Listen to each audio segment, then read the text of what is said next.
Hi and welcome to the fourth episode of the This is Reportage podcast. My name is Alan Law, I'm the founder of This is Reportage and I'm a wedding photographer myself. Today we've got the brilliant Sanne De Block, based in Belgium and winner of 17 This is Reportage Awards. Stick around to hear more about her childhood, creativity on the fly, the story behind one of her specific reportage awards, lying on the ground for a reason, having such a strong community of Belgian wedding photographers, story award tips, and much more. There's also a very small Game of Thrones little spoiler ahead, so if you haven't finished the whole series, you may not want to listen, but it's very, very small. Hey, Sanne, how are you doing? Hi, Alan. I'm okay. How are you? I'm good. Thank you for joining us all the way from Belgium. You're welcome. Very excited. How's things? How's wedding season come along for you? Well, it's been busy. So I got a lot of workload left. A lot still to edit? Yeah, loads to edit, but I'm getting there.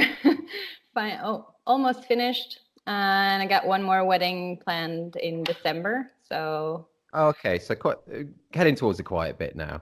yeah. And what do you do in the quiet season when your editing pile is done? What do you do? You like to travel, don't you? Will you be going away?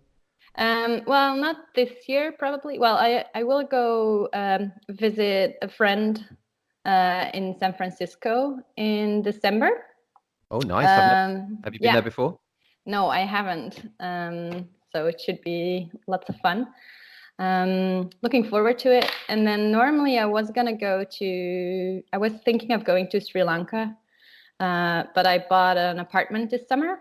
So I'm probably gonna skip holidays and just work in the apartment so I'm able to get a place of my own.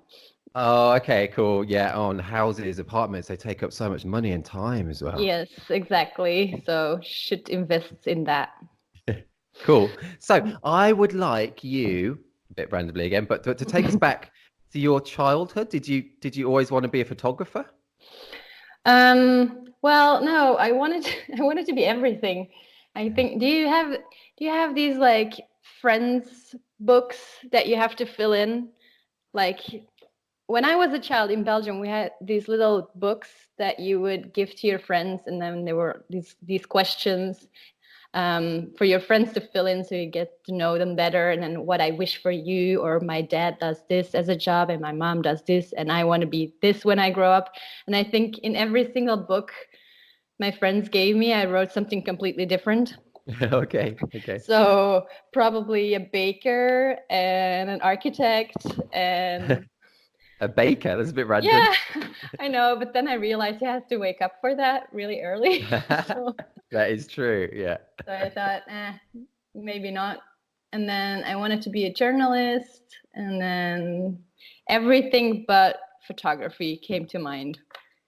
Okay, and then so how in the end how did it happen? How did you get on this wedding photography roller coaster? Well, I've always been very creative. I always like to draw and paint and whatever. Do you still do that?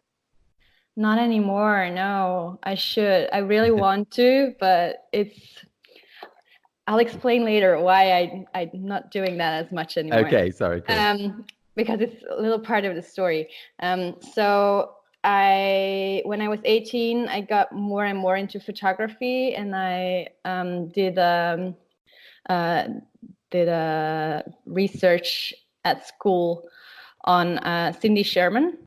Do you know her? No, I don't actually. No. She's an art photographer, and she does this really amazing work where she acts as different people in her own photographs. So they're all self-portraits, but they're not real self-portraits. She's pretending to be someone else. Okay. So she was the first one who got me interested more and more in photography. So I got to know some more artists and everything. And then I wanted to go study photography because I was like, oh, it's so cool, photography. And then my first year in college, I did photography. Oh, cool. Okay, great. Did you ever study weddings on that? No. Weddings was like, everyone in school was like, weddings. No, that's like the low end of the photography side. You don't want to go there. That's for losers. So Right, I was yeah. like, okay, we don't do that then. But then after my first year there, I failed. And my teachers had been telling us like, oh, if you don't succeed in your first year, it's a sign that you don't have it in you, and you don't have to. You're not creative enough. You're not. Just go do something else if you're not. If you don't. Like wedding photography. Yeah. If you I don't fail, know. you become a wedding photographer. So I went to do something completely different. I went to study communication management, which was totally not for me, but I tried it anyway because it's like something where you can go all directions in after you graduate from it. So, and I was in a student club, which is like kind of a sorority or fraternity or whatever. Was this in Belgium then? Yeah, in Belgium. So Okay. it's not like in America, like you see in the movies. It's a little bit different. But we do have like student associations, and I was in one, and I was master of party. Right, nice. Um, so that meant that I had to organize the parties and the events. Nice. I designed the posters, and I also took photographs during the evenings where we had our parties. So I never really stopped taking pictures. I was still interested in it, and I was still like trying to find my way and learn more. And then after 2 years of communication management, I started doing graphic design. I got my degree in that, but during my studies, I realized that all the graphic work I did was more photography related. Right. So I could never leave it behind. It was always somewhere there. So I think photography comes really natural to me. Also because it's a way with the drawing and designing stuff. I always had the pressure on me to have a finalized idea before I started designing anything. Right. And that's the problem because that's not how it works. Okay. So I'm super perfectionistic. Perfectionistic? Is that a word? Yeah, I think it is. It is now. Yeah.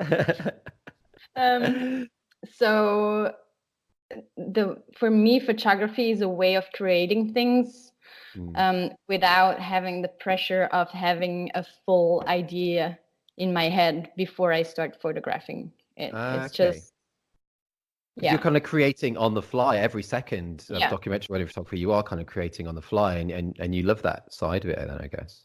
Yeah, exactly. And how did you get your very first wedding then? Like everyone, I guess. Like friends. Yeah, was it? Saw me walking with a camera and doing the parties, and then they asked me like, oh, do you want to photograph our wedding? And I was like, yeah, sure. And I did a really crappy job. It must have been pretty good. It must have been pretty good. Well, I might show you something at Duck Day. Not sure yet. Well, it's obviously worked out well for you. You're currently ranked third in the world in terms of lifetime. This is Reportage Awards, with 17, which is incredible. How do you do it? So there's going to be a broad range of people listening to this. Do you have any tips for general documentary photography goodness? I think the most important tip is do whatever you like. Do what feels right to you, and don't try to make images because someone else made them.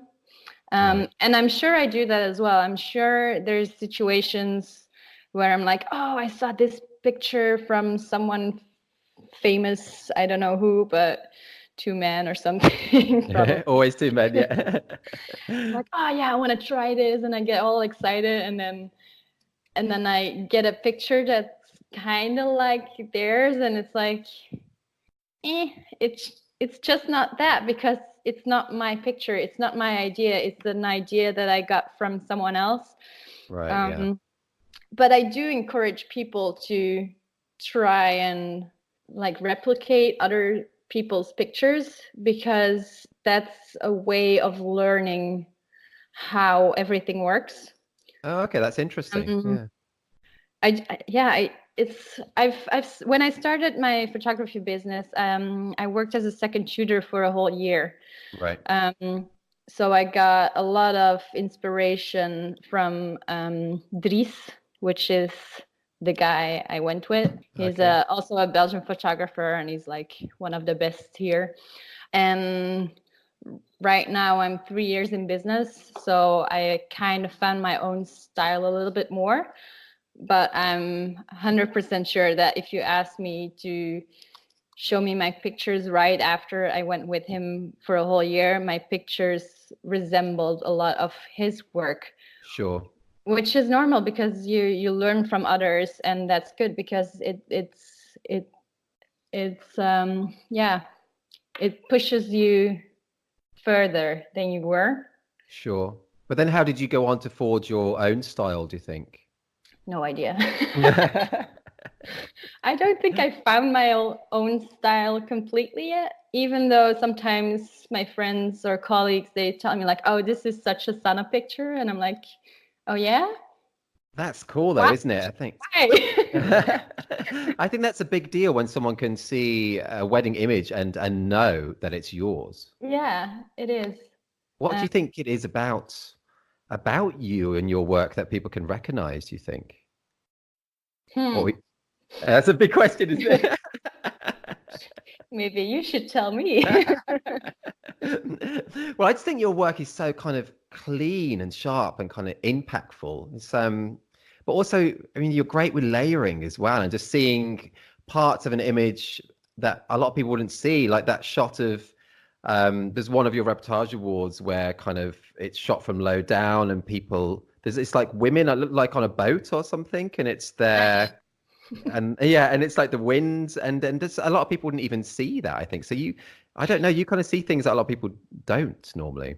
Well, actually, it's kind of funny story about that picture Okay, cool. because so it was a wedding in Italy I did last year, and I was hired as a second shooter. Um, but we were actually three photographers because it was a huge wedding, and the colleague I went with had another wedding in Italy in the same area the week before. So I did the second wedding with Joshua and Wouter, which is also Belgian wedding photographers. Okay. Um, and I was standing on the deck, and I was like there with my camera and just looking around, seeing what I could photograph. And then my colleague came to me and he said something to me. Don't remember what, but then we saw the wind, and I saw the skirts of the girls like flying up. I was like immediately down my knees, whatever. But the funny thing was my friend and colleague who was there next to me, he did the same thing. So it was like, well, who took the picture now? And I was like, I was already here. You came up here to talk to me. So I was like, so I kind of called dibs on the image. I never saw his image of what he did with it. Maybe it was better, maybe it wasn't. I don't know. Maybe it was just different. Oh, that's Um, funny. That is funny. And I've seen quite a few photos of you in action actually, and you often look like you're lying on the ground. Do you have that's cool, if you need to do it, you have no qualms, you're down there. um, well, I do what I have to do. I'm Yeah. not gonna lie on the ground just for the sake of lying down on the ground and for people to like notice, hey, I'm the hardworking photographer here. Yeah. It's just for me, wedding photography is a way of problem solving.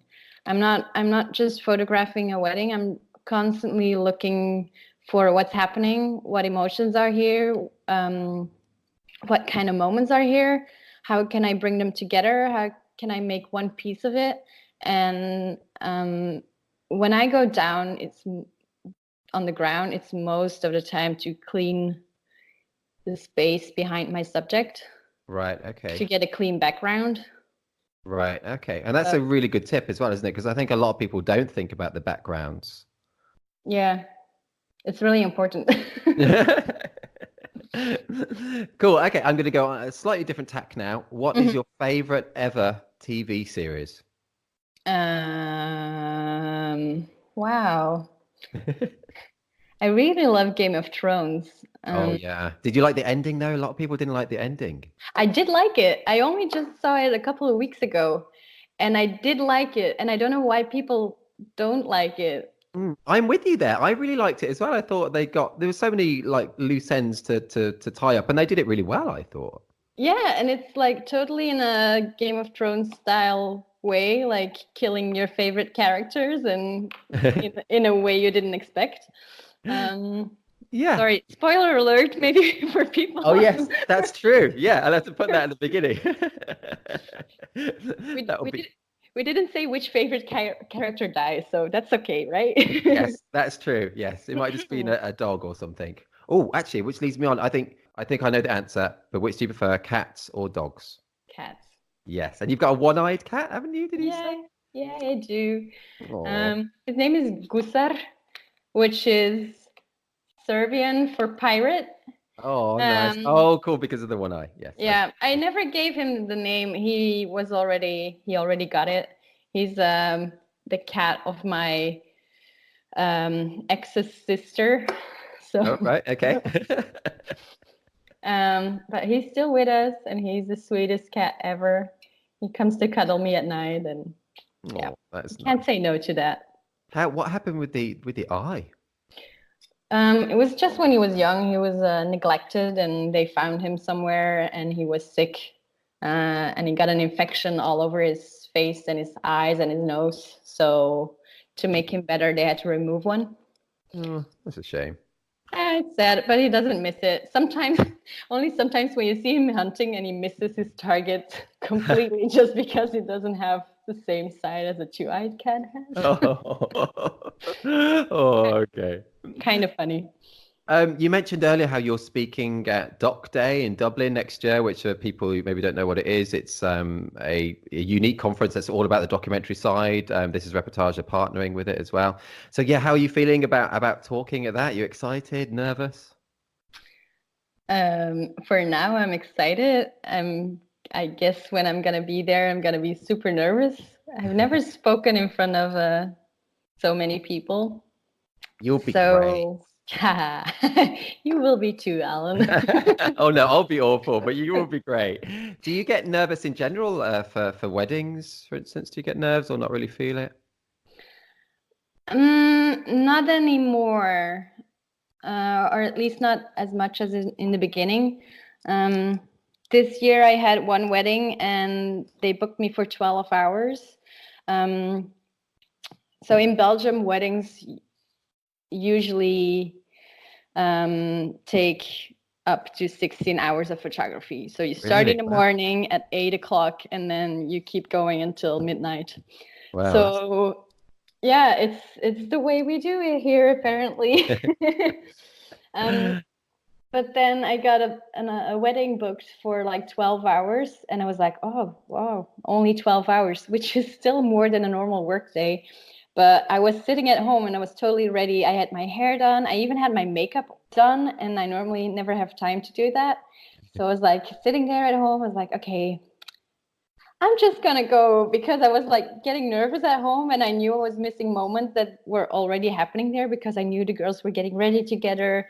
So I just went a little earlier. Right, right. Okay. Okay. So that was the last time I was pretty nervous for a wedding. Okay, but so for like the whole of this season, you don't feel it.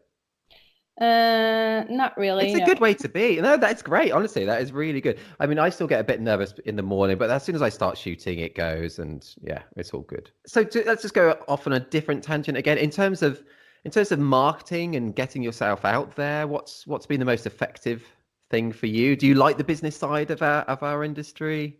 I hate business. Do you I'm really? Yeah. I'm not good at it, and I know all the tips and the things I should be doing to get more bookings, but I hate promoting myself. I'm not gonna be like, "Hey, I'm here, book me, I make beautiful pictures." Um, I really should put some work in it because I don't have that many bookings yet for next year. Right. I'm sure it will be fine. Oh yeah, I'm Uh, sure it will be. but yeah, I actually don't do a lot of marketing. I do most of it. I just post things on Instagram and I hope people see it. Yeah, you're very active on Instagram. Do you actually get bookings directly from Instagram? Sometimes, yeah.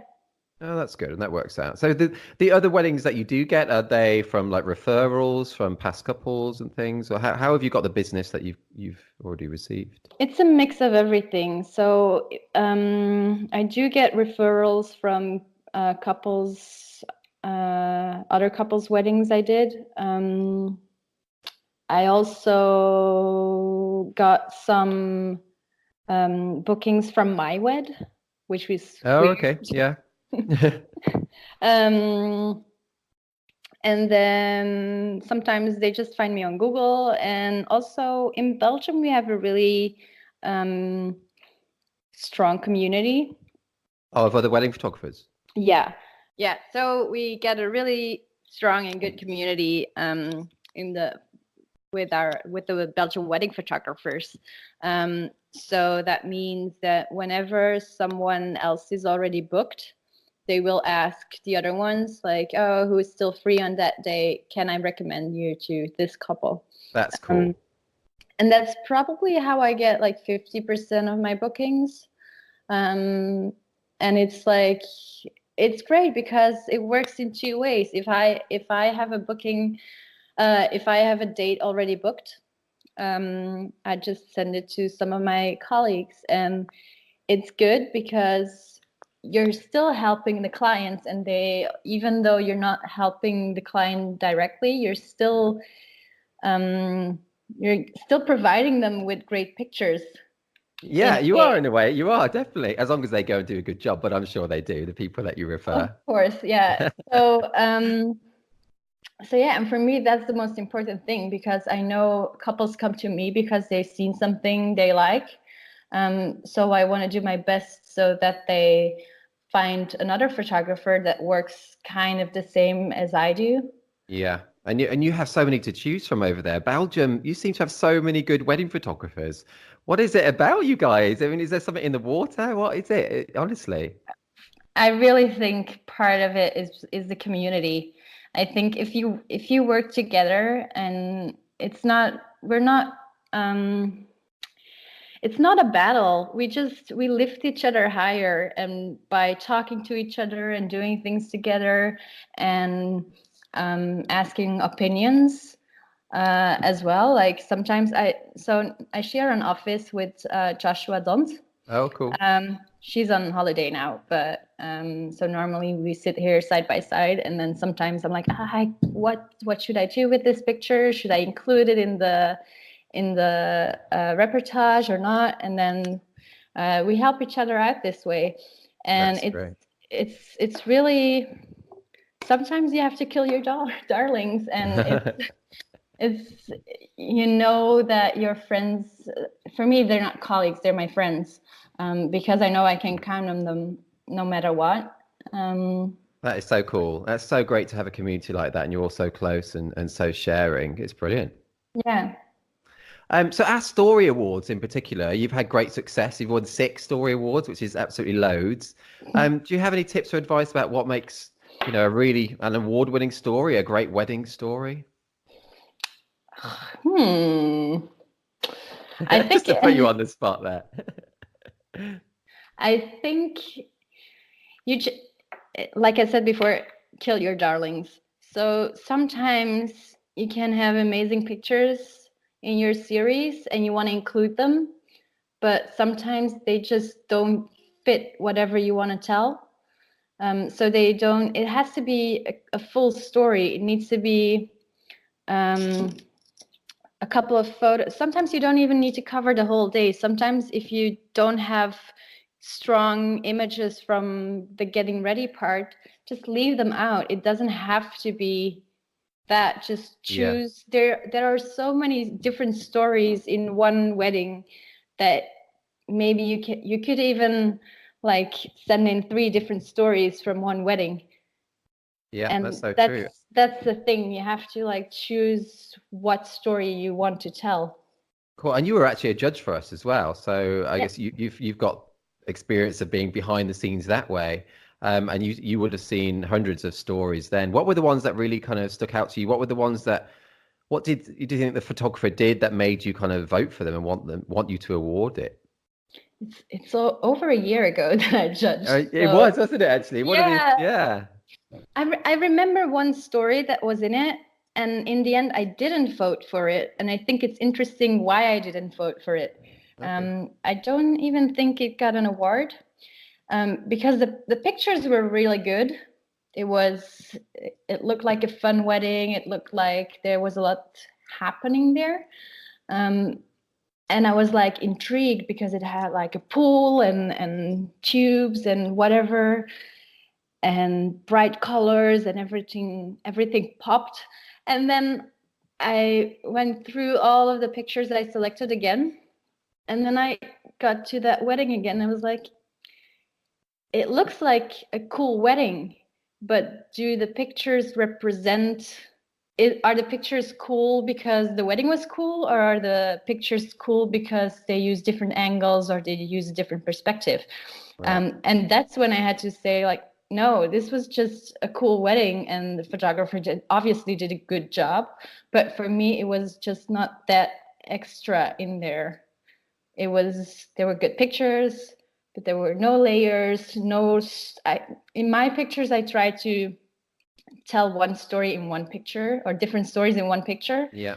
I don't want it to be like a comic book where you start with one picture, and this is like one person saying something, and then the other one is like the reaction of others. It's more, you want to have that as a painting, like action and reaction in one thing. And Sure. it has to be a mix of everything. It has to be a mix of super close pictures, super far, in distance, and I mean, it has to be a little bit of everything. Yeah. That's cool. Great advice. Yeah, really good tips. And I think it's important, as you say, it's not the location or the fantastical venue that makes a great wedding story. It's really is all down to the photographer and how they capture it. Yes, exactly. What does it mean to be successful to you? I think for me, being successful is, huh. Wow, I wish I got these questions earlier, so I kind of thought of good answers. No, I like this. I think whatever in the forefront of your head when you hear these questions, I think that's the honest answer. That's what's good. I think for me, being successful is being able to do what you love to do, Yeah. no matter what. So it doesn't even have to mean that you have to make your job out of it. Like, if I were to have another job and I could do photography on the side, that could be successful for me. It's not like this, and I think in every situation there are things that make it hard, but that doesn't mean that you can be successful with it. Do you know Yeah. what I mean? Yeah, definitely. No, I think that's a good answer. I mean, doing what you love, that's so important in life, isn't it? And I think what we're so lucky to be doing something that we love in wedding photography. Yes. Yeah, and there are lots of other good perks as well, like eating the canapes. Do you eat the canapes? No. No. Wait, what are canapes? You know, the little kind of little finger food things that they bring out. Okay, finger food. Yeah, sometimes. Okay, let's go to a bit more an area of the day which is quite subjective for a lot of photographers is the first dance. You know, a lot of photographers capture this differently. How do you approach the first dance? You got any tips for that? Depends on the venue. Yeah. I don't have a one way to go kind of way. No, It's so you're just not always using flash. You're not always not using flash. You vary it depending on the situation. most of the time I use flash, because most of the time the first dance is in the dark and there's no light at all. But sometimes, for example, when there's a wedding planner involved, they do have a good idea of how to light the venue, which means that they would put lights on the couple during the first dance as well. And that's when I wouldn't use flash. So it depends on whatever they do or what they have planned. Is it indoors or outside, or is there a lot of ambient light or not? Or Okay, cool. So you approach it differently for each situation.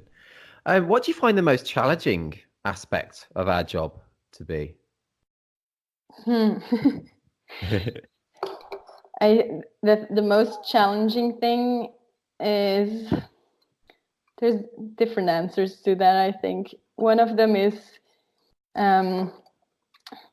staying friendly to the guests and the Uncle Bobs and people who ask you the same questions every single week. Oh yeah, how many photos have you taken? Yeah, how many photos have you taken? One. Five. And they're really bad. I don't know what I'm gonna do. It's every single week. It's the same questions, and I want to try to have like these standard answers that are really funny. So they're like, what? Okay, but I haven't thought of it. I need to storm about it. But for me, that's one of the challenges. That's funny, dealing with guests. Yeah, that is funny. It is important though, isn't it, dealing with people? It's a really big part of our job, I think. Yes, it is, because I think one of the biggest parts of the job is being social and being there, present, but not too present. You don't want to draw the attention to you as a photographer, but you're still part of the day, so people can ignore it. So they will see you no matter what, even though you still don't want to be seen. They will see you. So if they see you, you better be nice to them. It's so true. That's great advice. What's more important to you, composition, light, or moment? Most important moment. Yeah. I don't think, well, everything has to be there for a good picture, but there's no picture without a moment. Never. You can have beautiful light and great, like, for example, if you're doing a portrait session with someone, you can have the most amazing composition, beautiful light, and then you have your couple there, and if they're not doing anything that makes me feel something, I'm sorry, but your picture sucks. It's or my picture sucks, whatever. I need something of emotion there, or that's the most important thing for me, the moment. Yep, I think that's a great answer. Great answer. So I think we've got time for just one more question. Do you think about the future? You know, whether you'll still be shooting weddings in 10 years' time? Do you want to still be shooting in 10 years' time? I don't think about it. No. No, I only started 3 years ago, so I would be like, if I would be thinking now, like, oh, I wonder if I would be still shooting in 10 years. I'm like, I just started. I probably will be still shooting weddings or something else. I don't know. But I try to take it day by day and see wherever it takes me. I think that's a good way to be in life. What would you do you think, though, if for some reason you did stop doing wedding photography? Would it definitely be photography related, or do you have another kind of side skill that you're really good at and that you'd monetize? And no, I think I will always go back to photography. But if this wouldn't work out, I think I would just go back to serving people in a restaurant. Well, that would work out as well. That would be good. You know what? My daughter wants to be a waitress when she grows up, so that's a good goal. See? Yeah, I did it for 8 or 10 years when I was studying to make some money on the side. Right. And I really liked it because you go somewhere, you have some exercise because you're walking all day, and then you talk to people, you get outside when it's sunny, and when the day is done, you go home and you don't have anything to do anymore. No more administration to do. Just You're actually really selling it. That does sound really good. I know. Do you think that helped with your people side actually of being a waitress? Did that help with your people skills? Probably a little bit. I think when you're a waitress, you get to deal with the same questions over and over again as well. Like, That's true. You will always ask people when they're done, like, was everything good for you? Was everything all right? And then in Belgium, people have this way of saying, like, yeah, I finished my plate, so it had to be good, right? They will always say the same thing. And it's like, yeah, I know, blah, blah, blah. And like, maybe if you didn't finish it it was too much. You're full before you could finish your plate. It's like, that's also a valid thing to say. But Oh yeah, that's true. for some reason, they don't think that way. Oh, that's funny. Oh, Sanne, honestly, thank you so much for that. That was a great session. Really great, really interesting bits of gold in there. It was brilliant. Thank you. You're welcome. I'm glad I got to share some things with you. Oh, it's brilliant. I think people are going to love that. And people who are listening on iTunes or other podcast services, if you go to the website, we'll put Sanne's Reportage Award image on the boat, so you can look at that as you're listening as well. And I'll put links to your website, and come to Doc Day. Although it's sold out, isn't it? It's sold out, yes. Yeah. So don't come to Doc Day then, but maybe they might release some more tickets, and you'll be able to hear Sanne talk. And I'm looking forward to seeing you talk and meeting you in the flesh as well. Yes, me too. I'm so excited. Thanks so much. You're welcome. Bye-bye. Bye-bye. Thanks for listening to the 4th episode of our This is Reportage podcast. If you enjoyed it, you can subscribe to our show on iTunes to be notified when each new weekly episode is ready, bringing you advice, tips and backstories from some of the world's best photographers each week. You can also head to thisisreportage.com to find a full transcript of this episode, including the specific Reportage Award that Sanne talks about. And if you're not already a member of TIR, check out all the benefits of joining us. We're all about promoting the very best in documentary wedding photography, and members receive lots of benefits, including 60 Reportage Award entries and 18 Story Award entries per year, an unlimited number of images shown on your profile, exclusive discounts on wedding photography related products, invites to our physical meetups and parties, and much more. No poses, nothing staged. This is Reportage. And this is bye for now.